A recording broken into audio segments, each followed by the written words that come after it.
Hello everyone, welcomes you all in online class of other senior secondary school. So as you all know कि हमारी chapter reading complete हो चुकी है।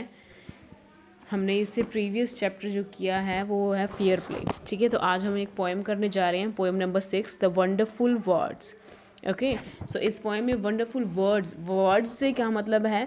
The words we speak, ठीक है, to convey our thoughts. ठीक है, तो ऐसे वर्ड जिनको हम बोलते हैं अपने थॉट्स को, अपने विचारों को प्रकट करने के लिए, उसके बिहाफ पे chapter. So never let a thought shrivel and die. यहाँ पर अपनी पेंसिल साथ रखिए बच्चे, मैं आपको साथ साथ मीनिंग बताती हूँ, मीनिंग लिखते जाइए।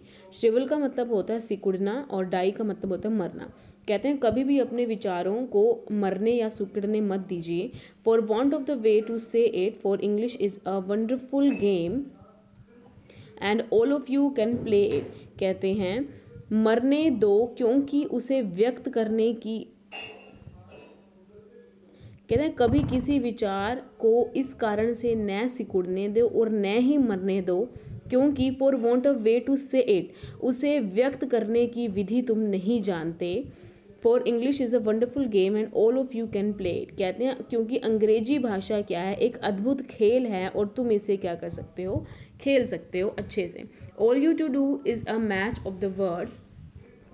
तुम्हें केवल एक मस्तिष्क, एक जो माइंड होता है, उसमें विचारों को क्या करना है, अपने मिलान करना है, मतलब कि अपने मैच करना है, अपने थॉट्स को, वर्ड्स को मैच करना है कि आपने कहाँ पर किस वर्ड्स को मैच करके बोलना है।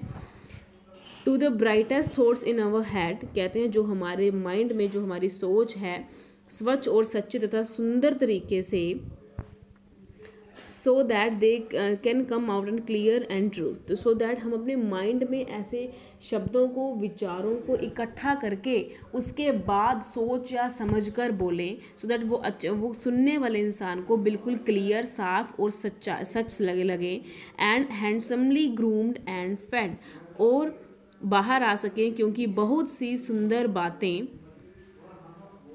For many of the loveliest thing have never yet been said. क्योंकि बहुत सी लवलीस्ट थिंग मतलब कि बहुत सी सुंदरतम यादें, बातें अभी तक कहीं नहीं गई हैं। तो मतलब कि इसमें क्या बता रहा है यहाँ तक कि हमें अपने विचारों को क्या करना चाहिए, अपने अंदर नहीं रखना चाहिए, हमें अपने माइंड में ही वो वर्ड्स पहले से सेट कर लेने चाहिए जो हमने क्या करने हैं, बोलने हैं। ठीक है, उसके बाद words are food and dress of that. शब्द विचारों का आहार और पोषक हैं। They give it its body and swing. कहते हैं वे उसे शरीर तथा प्रेरणा प्रदान करते हैं। And every once longingly today to hear some fresh and beautiful thing.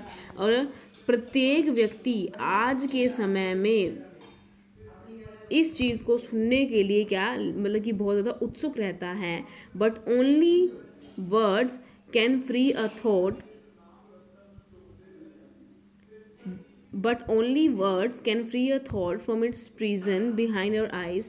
कहते हैं लेकिन केवल शब्द ही तुम्हारी आंखों के पीछे कैद एक विचार को क्या कर सकते हैं, मुक्त कर सकते हैं। प्रिजन क्या है, प्रिजन का मतलब यहाँ पर होता है जेल होता है। May be your mind is holding now a marvellous new surprise. कहते हैं हो सकता है कि आपके दिमाग में अब के टाइम पर एक अच्छा विचार आ रहा हो, लेकिन अगर आप अपने उस विचार को किसी के साथ शेयर ही नहीं करोगे तो आपकी लाइफ में वो हो सकता है चेंज आए ही ना। ठीक है, फॉर एग्जांपल आपके 50% मार्क्स आ रहे हैं तो आपकी सोच 80 तक हो, अगर आपकी सोच 80 तक होगी नहीं, आप 80 तक सोचोगे नहीं तो पढ़ोगे नहीं तो 80% आएंगे नहीं। मतलब कि आप अपनी सोच पे अपनी पे काम नहीं कर रहे हो, अपनी सोच को लोगों के साथ शेयर नहीं करोगे, मुझसे अपने क्वारीज नहीं लोगे तो आप लोग पेपर क्लियर नहीं कर पाओगे। ठीक है, तो अपनी सोच विचार को क्या करना है, लोगों के साथ हमें शेयर करना चाहिए अपने वंडरफुल वर्ड्स के साथ। Okay, and name of the poet is Mary O'Neil. So here's our poem complete today. कल हम इस पोएम के क्या करेंगे, फेयर नोटबुक स्टार्ट करेंगे। Have a very good